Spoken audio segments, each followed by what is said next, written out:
Welcome to the part three of the trade potentials. Last two videos we, we talked about the gladiators, the trailblazers, and now we'll be talking about the stallions today.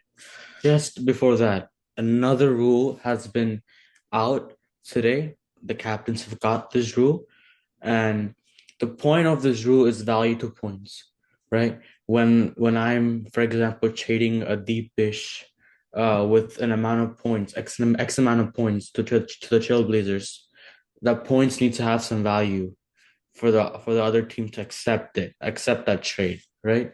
If the points don't have any value, there's no point of having points. So this rule was made based off of that.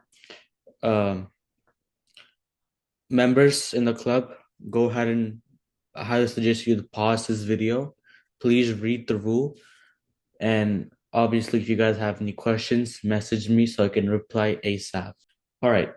Assuming you guys pause this video, this whole entire video will be revolving around this new rule to the Stallions.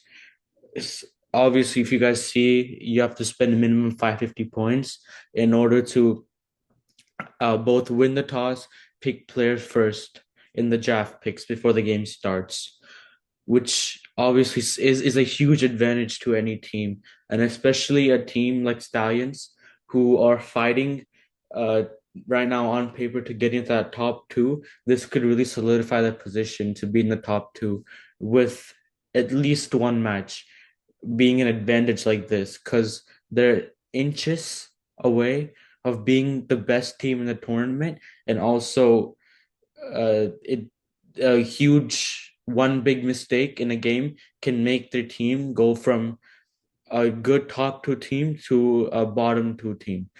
So this is a really, really, really important power up for the Stallions. And currently, right now, they have 515 points, 515 points. But you need to get to 550 points, 550 points. That means they have to release a player. And well, the player has to be Araf. Araf has to be out in order for them to get enough points for them to spend on that power up. Now let's just talk about their team currently. Do want to talk just a little bit about the team, and then we can look at potentials of who can come in and fill our spot in the tournament. Well, the team right now, experienced, like very, very experienced team. You're seeing experience coming from Arjun, from Ara, from Syme. Syme's leadership is always very confident. He's a very confident leader. He knows what he's doing. Um, all these three players are always locked in, active and on the field, so nothing to worry about.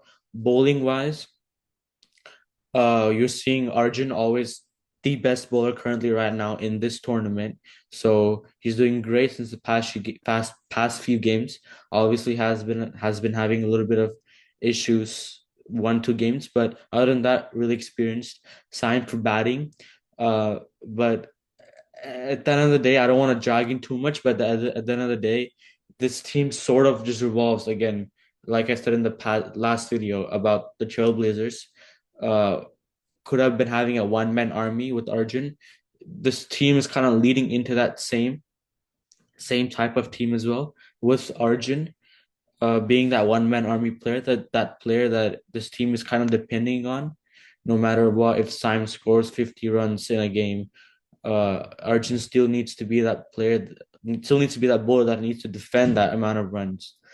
And he does not have that support maybe from Arav to come in and give that support to Arjun, to complement Arjun with its bowling. And the same situation goes to this batting as well for the Stallions, where you might see Simon get off early and you don't see that batting experience, that batting depth that could drag this team to a good score for again Arjun's bowling to defend that score. So it's again very, very, very revolving around Arjun. Uh, right now there isn't that much possible things you can do, but maybe having a complement of a bowler could be a possible solution, or another batsman could be a possible solution. And obviously, I just told you guys two solutions. So let's figure out who the solutions could be. Two solutions here: Deepish and Rohit. Now, why these players? I'll start off with Deepish.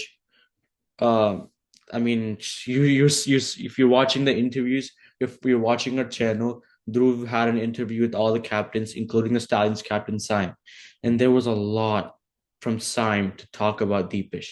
Deepish, I mean, these are claims, not quotes. Deepish is a good player. He's underrated. He plays well under me. Stuff that Saim has said about Deepish, not a lot about Araf. So I guess, I mean, the attraction right now for anyone watching this tournament or watching this analysis right now, or the interviews with Dhruv, it's just hitting that Saim really wants to grab Deepish. And I think Deepish needs a good leader for him to be, again, a lot more structured as a player. Uh, and we saw this in the series as well, where Deepish, under Saim's captaincy, was really, really good and really effective. And Saim used him well.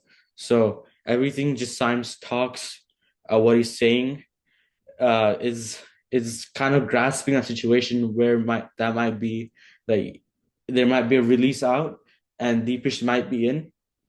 That was a situation, but now that's a must. That's a must where Saim needs points, and getting Deepish is a good solution as well.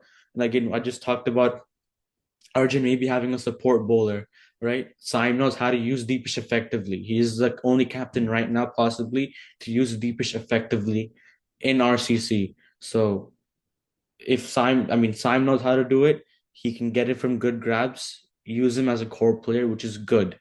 Another solution is Rohit. Speculations are Rohit will come back in the tournament. He's looking 100% fit. He's going to come back to play every single game. Now, what do you get from Rohit? You get batting. You get incredible fielding. You get incredible. Well, you see all your team can possibly bat with Rohit.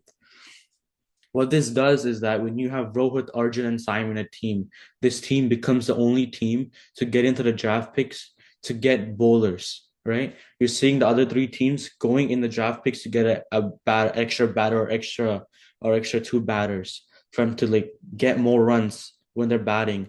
But this team, if they get Rohit, they're just looking for support bowlers for Arjun.